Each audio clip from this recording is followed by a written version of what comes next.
I am a one child, so there are no siblings for me.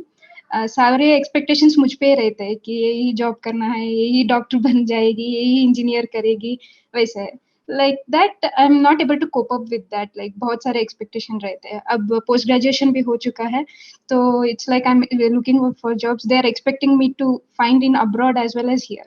If I get that job in Bangalore, I got it actually, but they're not ready to send me. It's like they're binding me from all the four sides. They're not giving me opportunity to be independent.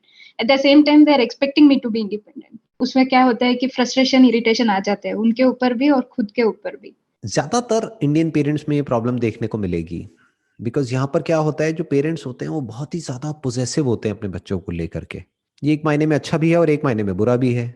अच्छा क्यों है कि अगर कभी actual में आपकी life में कोई भी प्रॉब्लम आई तो सबसे पहले जो आपके लिए एक सपोर्ट सिस्टम होगा या कोई अनकंडीशनली आपके लिए खड़े होंगे तो वो आपके पेरेंट्स हैं। ये इंडियन पेरेंट्स की खास बात है।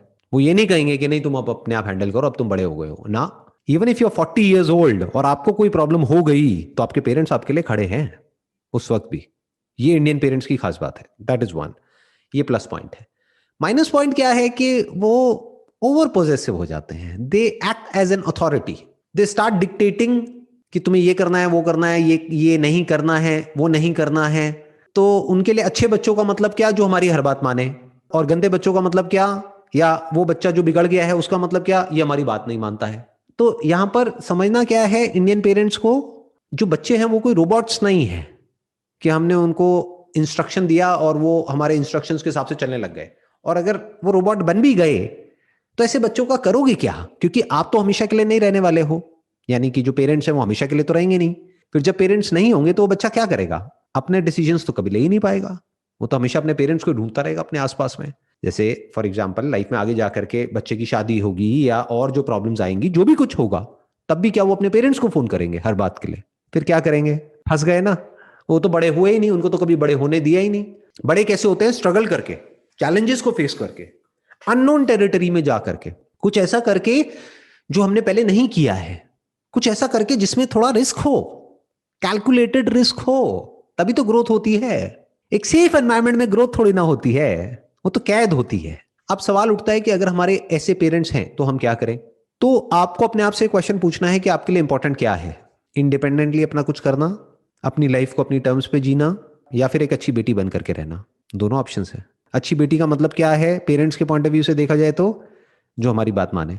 तो जैसे ही आप अपना कुछ करोगे, इंडिपेंडेंटली अपने कुछ ऐसे डिसीजंस लोगे जो आपके पेरेंट्स के डिसीजन से अलग है, तो आप एक बुरी बेटी हो, आप अच्छे नहीं हो। तो आपको कुछ टाइम के लिए एक कॉन्फ्लिक्ट से होकर के निकलना पड़ेगा, कुछ फ्रिक्शन होगा, कुछ लड़ाई झगड़े होंगे, but that is part of life. उसी को तो हैंडल करना है, वही तो सीखना है कि उसको हैंडल कैसे करें। उससे डरना क्यों है।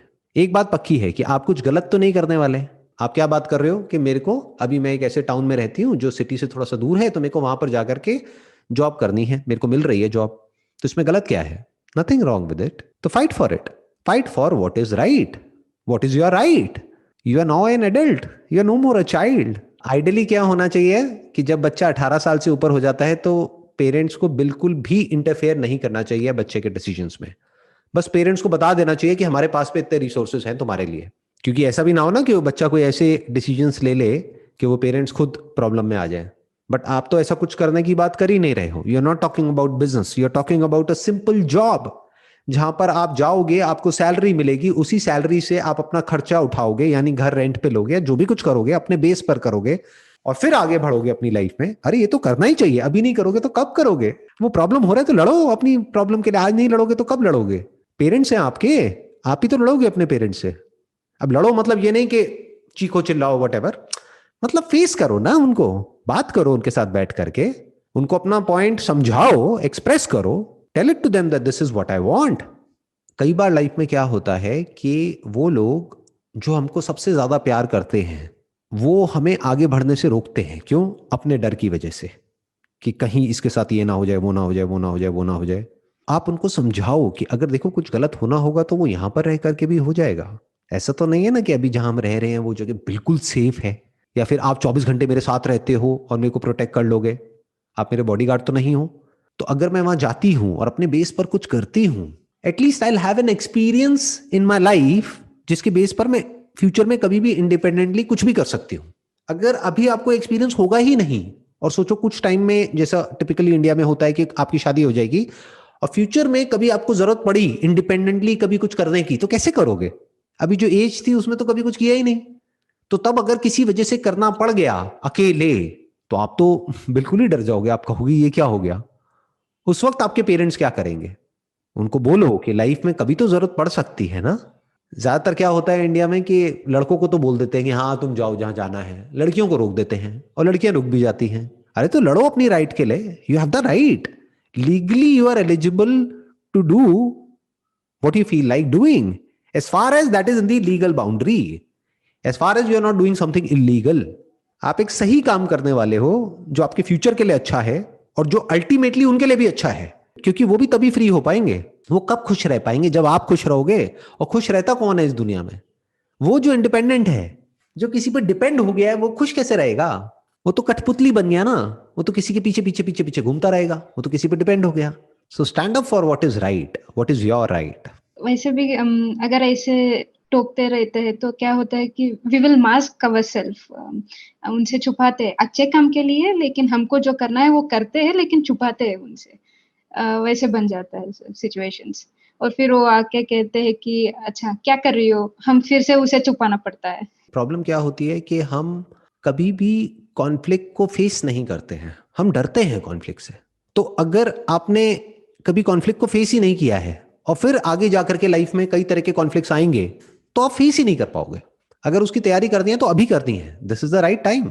झूठ नहीं बोलना है, कुछ भी छुपाना नहीं है, कुछ गलत थोड़ी ना कर रहे हो, तो छुपाना क्यों है, डरना क्यों है? वो कोई बाहर वाले थोड़ी, आपके अपने पेरेंट्स हैं, क्या कर देंगे? ज्यादा से ज्यादा क्या करेंगे, बोलेंगे ही तो बोलने दो ना, आप भी बोलो, आपके पास में भी तो जबान है, बोलो। लड़ेंगे आप भी लड़ो, उसमें क्या बुराई है, बट पीसफुली लड़ो।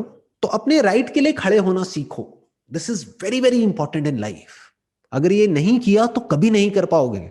जब आपकी शादी हो जाएगी और आपका हस्बैंड अगर कुछ गलत करेगा, तो क्या उस वक्त भी यही सोचोगे कि अगर मैं कुछ बोलूंगी तो कहीं लड़ाई ना हो जाए, कहीं ये ना हो जाए? अभी आप कहोगे नहीं, लेकिन आप यही करोगे। क्यों? क्योंकि आदत ही नहीं है। अरे अपने पेरेंट्स से नहीं लड़ पा रहे, अपने पति से कैसे लड़ोगे? और कई बार लड़ना पड़ता है। कई बार अपना जो पॉइंट है, अपने पॉइंट को भी छोड़ो, आपका पॉइंट तो आपका पॉइंट ऑफ व्यू हो गया, for what is right and what is wrong universally, उसके लिए स्टैंड लेना पड़ता है। अब वो यूनिवर्सल राइट और रॉन्ग क्या है?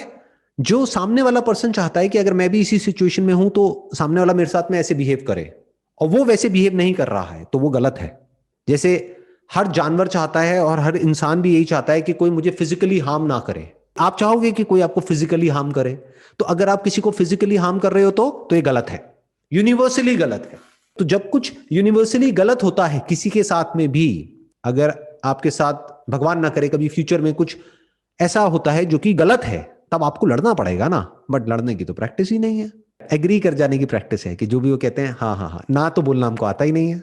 बोलना सीखो, नहीं नहीं मतलब नहीं, जो आप कह रहे हो वो मैं नहीं करूंगी और मैं ये ही करूंगी, बट कुछ गलत नहीं करूंगी और बता करके करूंगी, कुछ भी छुपाऊंगी नहीं आपसे। आज तक मैंने छुपाया वो मेरी गलती थी, अब से मैं नहीं छुपाऊंगी, ना आपसे ना किसी से भी। सच बोलने में कैसा डर, सही काम करने में कैसा डर? अरे दुनिया में लोग गलत काम करने वाले नहीं डर रहे, सही काम करने वालों को क्यों डरना चाहिए? मुझे तो समझ नहीं आता।